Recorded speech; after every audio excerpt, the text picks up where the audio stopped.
un parcours atypique. Sa carrière a débuté dans le transport aérien. Il est aujourd'hui trader. Bonjour Antoine Quezada. Bonjour Claire. Bon alors d'abord, expliquez-nous votre parcours. Eh bien, comme vous l'avez dit, effectivement, je travaille dans le transport aérien. J'étais même directeur régional d'une compagnie multinationale à Paris. Donc autant dire que j'avais une belle situation dans le métier qui était le mien, dans ma passion. J'encadrais une trentaine de personnes, enfin tout allait très bien. Et en 2002, bon, 2002 c'est peu après le 11 septembre 2001, une période compliquée pour le transport aérien puisque beaucoup de compagnies ont commencé à déposer leur bilan et les gens voyageaient beaucoup moins. C'était aussi la guerre en Irak, donc un contexte géopolitique compliqué pour le domaine du transport aérien. Et donc je me suis retrouvé comme tant d'autres en licenciement économique et donc demandeur d'emploi, dans un secteur qui s'avérait être plombé pour quelques années. Quelques années à venir, oui. Du coup, bon, à l'époque, j'avais simplement un plan d'épargne en action. Je n'y connaissais strictement rien à la bourse et comme tout le monde, j'achetais des actions en suivant des conseils que l'on me donnait à droite à gauche ou qu'on pouvait lire dans la presse. Et c'est comme ça que je me suis rendu compte que bon, les conseils n'étaient pas toujours pertinents au moment où on les recevait. C'est-à-dire qu'on vous disait vous pouvez acheter telle valeur parce qu'effectivement l'entreprise se porte bien, elle a eu de bons résultats, sauf que, comme par hasard, dans les jours qui suivaient, la valeur chutait. Donc je me rendais compte qu'en fait... il y a toujours un risque. Tout à fait. Mais je me rendais compte qu'en fait, les idées fondamentales n'étaient pas fausses, sauf que je n'avais pas le bon timing pour investir. C'est-à-dire que ce n'était pas forcément le bon moment pour placer son argent. Et c'est comme ça que j'ai découvert, un peu par hasard, l'analyse technique des marchés financiers. J'ai découvert qu'il y avait des outils qui permettaient de décrypter le comportement des investisseurs et à partir de là, essayer d'extrapoler ce qui allait pouvoir suivre. Alors, quels outils? Parce que vous dites par hasard, alors je ne sais pas comment par hasard on peut découvrir un... Alors, d'abord, en fait, voilà, pour être plus direct, en regardant un journal financier, j'ai vu un graphique. Et à l'époque, c'était donc Alcatel qui faisait le yo-yo entre 2,15 et 2,45 à peu près. Tout ça, c'était en septembre 2002. Et je me rendais compte qu'en fait, cette valeur, on pouvait l'acheter effectivement sur sa base, autour de 2,15 et la revendre à 2,45. Mine de rien, ça faisait une dizaine de pourcents de variation. Et ça le faisait de façon récurrente. Je me suis dit, tiens, calcul de probabilité, puisque moi j'ai toujours été féru de probabilité. D'ailleurs, tout ce qui se passe dans la vie est basé sur de la probabilité, plus ou moins grande, bien entendu.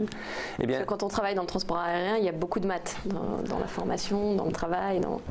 Alors, oui, bon, moi, dans le transport aérien, ce qui était important, c'était de pouvoir évaluer l'évolution du trafic et effectivement mettre en adéquation pour comprendre le nombre comment de vous avez pu vous retrouver à maîtriser des je me suis rendu compte, outils. Encore une fois, si je vous dis de 15 de 45, de 15 de 45, de 15 de 45, la fois d'après, on a tendance à penser que de 15, ça peut aller à de 45. Évidemment, ça l'a fait une fois, ça l'a fait deux fois, ça ne l'a pas fait trois fois.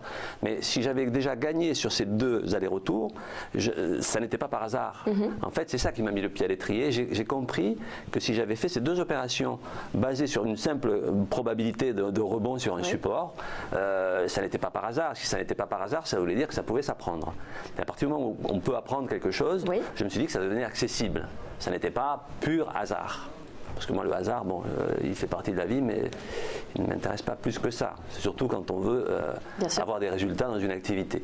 Et c'est comme ça donc que je me suis rendu compte, en fait, que sur Internet, qu'il y avait des outils d'analyse technique, des indicateurs techniques, des moyennes mobiles, des chandeliers japonais. Donc vous êtes formé tout seul à ces outils-là? Il faut se dire qu'en 2002, il y avait beaucoup moins de possibilités de se former tout seul sur le net qu'aujourd'hui, bien qu'aujourd'hui on trouve beaucoup de choses. Il y a du bon et du moins bon. Eh bien, j'ai commencé tout simplement à travailler sur la notion de support, des rebonds sur des supports. Après, je me suis rendu compte que ce n'était pas suffisamment fiable pour avoir raison le plus souvent possible.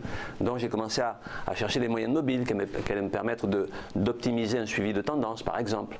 Une moyenne mobile courte par rapport à une moyenne plus longue.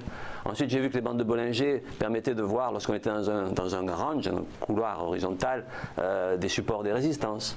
Ensuite, je me suis rendu compte qu'en fait, les indicateurs techniques, alors certains les décrivent aujourd'hui, mais chaque outil a sa pertinence, encore faut-il savoir l'utiliser. Les indicateurs techniques permettaient de voir la notion de divergence. Et c'est là que réellement, ma capacité à être efficace sur les marchés a explosé, puisque cette notion de divergence, un indicateur qui normalement suit le cours à quelque chose près, évidemment, il réagit, c'est une réaction. Mais parfois, il ne le fait pas avec la même amplitude. Et c'est ça qui est devenu intéressant. C'est-à-dire que... C'est comme ça que vous êtes devenu devenu formateur ou... Je me suis rendu compte que je commençais à mettre en place une stratégie qui avait de plus en plus de probabilités de succès. Et donc je n'ai fait que l'améliorer. Donc j'en ai tiré profit pour mon propre compte, bien que j'ai eu des pertes aussi. C'est là où j'ai compris que, effectivement, n'étant pas une science exacte, il fallait à tout prix pouvoir limiter les pertes.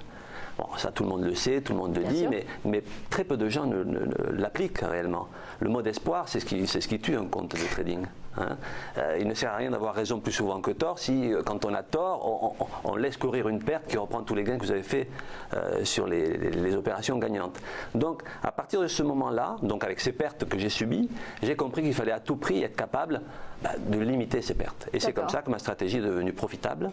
Et c'est comme ça que j'ai eu de plus en plus confiance dans ce que je faisais.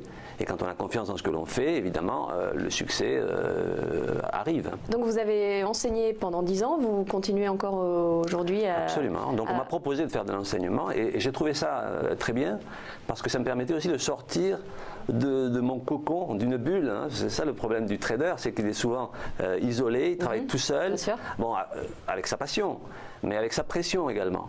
Hein, donc du coup, cette proposition d'enseigner à d'autres personnes ce que moi-même j'avais appris au fil des années, ça a été un plaisir. D'accord. Puisque déjà ça m'enlevait une certaine pression du quotidien, ça me permettait d'avoir une vie sociale. C'est très important ça, on ne le dit pas souvent. Mais un trader qui travaille seul, il se met une pression incroyable. Et donc avoir une vie sociale, côtoyer des personnes, enseigner en plus avec passion ce qu'on a soi-même acquis, ça a été... Alors là, je vais pas jouer l'élève, mais presque je vais vous demander vos conseils si nous tous là on voulait investir. Quels seraient vos conseils aujourd'hui? Déjà se former, il faudrait déjà venir se former. Parce que vous êtes venu avec des beaux graphiques qu'on voit. Alors c'est-à-dire que je suis venu sur ce plateau ici même le 15 décembre dernier et Vincent Touraine à votre place m'avait demandé de faire mes prévisions sur le CAC 40 et l'euro-dollar notamment. Et avec des graphiques que je lui avais transmis, qui sont ici d'ailleurs, mais remises à jour bien entendu, je mettais en évidence le fait que sur l'euro-dollar notamment, il y avait une figure chartiste de long terme, enfin, sur un graphique en mensuel. Il faudrait mettre le graphique mensuel, si vous l'avez ici. Décrivez-nous vos prévisions. En fait, il y avait donc ce qu'on appelle un double bottom, un double creux sur du mensuel, dont la ligne de coût permettait d'extrapoler, grâce à une divergence haussière classique, d'extrapoler le potentiel de hausse. Et j'avais fixé comme objectif sur l'euro-dollar environ 1,25. Nous étions à 1,17 à ce moment-là. Hein. Alors effectivement, là, on s'approche des 1,23. Et on a fait effectivement il n'y a pas très longtemps le 1,23 exactement, qui correspond pile à 50% du potentiel que donne cette figure chartiste. Hein. Il faut savoir qu'un double creux, lorsqu'on casse la ligne de coût, vers la ligne de résistance, ça libère un potentiel. Et ce potentiel, on peut le quantifier. Et moi, j'aime le quantifier avec les retracements de Fibonacci, qui en l'occurrence ici ne sont pas des retracements, mais plutôt une projection. Donc en projection sur le potentiel. Et donc j'avais fixé un 25, puisqu'effectivement nous avons en même temps sur le graphique une oblique baissière qui va venir buter à peu près sur cette zone-là. Et donc voilà, cet objectif, on s'en approche. Et les 1,23 qui ont été faits il y a quelques jours correspondaient pile à la moitié du potentiel que donne la figure chartiste. Enfin, tout ça pour dire que j'utilise évidemment des figures chartistes, la notion de divergence, qui est une notion de retournement de tendance, hein, sur un marché qui était baissier ici, et ensuite les extensions grâce à Fibonacci. Tout ça avec mes outils et ma technique. Donc oui, l'euro-dollar est toujours sur cette phase ascendante, bien entendu. Il viendra buter très probablement sur l'oblique baissière qui est là, et donc je maintiens mes objectifs de 25 sur l'euro-dollar dans les jours, semaines qui viennent. Plutôt semaine. Plutôt semaine. D'accord. Voilà. D'accord. Eh bien, écoutez, merci Alain Quesada. Je rappelle que vous êtes coach et formateur. Excusez-moi, Antoine Quesada. Merci beaucoup Claire. Au revoir.